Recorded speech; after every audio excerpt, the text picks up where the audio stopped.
Hammaga salom do'stlar, sizlar bilan O'zmaster. Bugungi videoda biz horror modni obzorning ikkinchi qismini olamiz. Agar video yoqgan bo'lsa videoga like bosib kanalga obuna bo'lishni unutmang.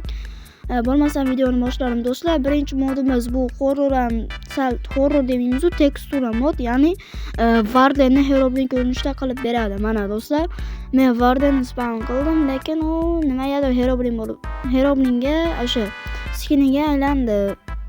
Bu bilan o'ynash menimcha maroqli bo'lsa kerak. Uni ustiga do'stlar, bu Vardenni xarakterini xuddi shunday qiladi. Masalan, Varden birorta narsani hidasa, bu ham xuddi shunday hidaydi. Ya'ni o'zi Vardenni animatsiyasini Herobrine, ya'ni shu skin ham qiladi.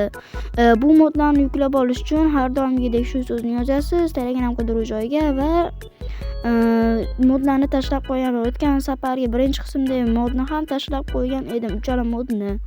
Xo'p do'stlar, bo'lmasam keyingi modimiz bu Jenny modning horror versiyasi. Bu menimcha Jenny mod sizlarni bilsanglar kerak. O'shaning horror versiyasi. Mana do'stlar, oxirida Jenny tuxumlar orasida Jenny Dweller degan bor va hozir uni qo'yib ko'ramiz. Mana do'stlar, qo'li uzun, oyog'i menimcha oyog'i yo'q shekilli do'st. Oyog'i yo'q ekan. Ha, to'g'ri do'stlar, oyog'i yo'q ekan. Chunki yurayotganda hech qayerda animatsiya yo'q, faqat qo'llari va bosh animatsiyasi bor. Lekin bu menimcha uronni ko'p olsa kerak. Bu haqida eshitgandim.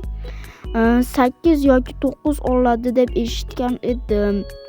Survivalda bo'lsangiz qiziq do'stlar, bu agressiv moblar hujum qilarki, shuni tekshirib ko'ramiz. Adashmasam do'stlar, bunga o'sha agressiv moblar ham ta'sir qilar ekan, ya'ni hujum qilar ekan. Masalan, Vardenni qo'ysangiz, Varden bilan hujum qiladi. Mana do'stlar, hozir survival o'tgandim va meni o'ldirdi 2 zarbada, chunki bu 8 ta uron olar ekan.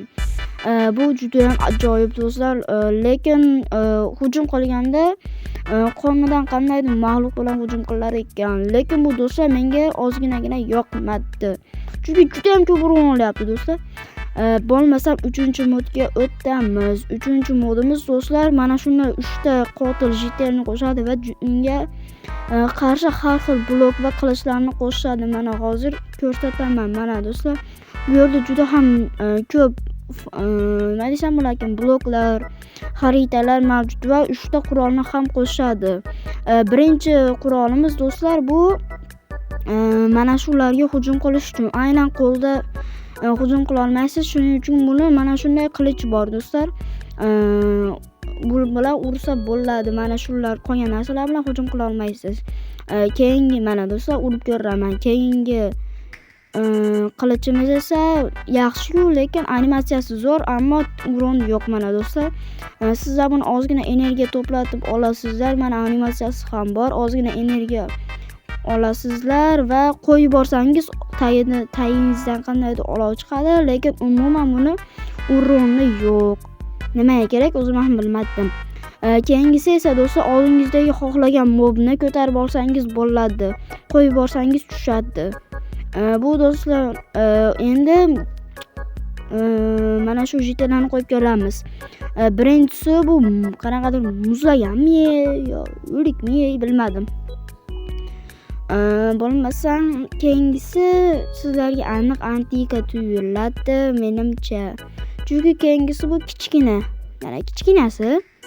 Lekin bu jitel ham deya olmaymiz. Bu qandaydir sigir yoki cho'chqani mana shunday jitelga aylangan. Chunki og'zi shunday ochilyapti. Bu esa do'stlar teleportatsiya bo'ladi. Mana urganingizda teleportatsiya bo'ladi har bir uronga. Mana do'stlar, qo'lda urib bo'lmaysiz, lekin qilichda ursangiz teleportatsiya bo'ladi.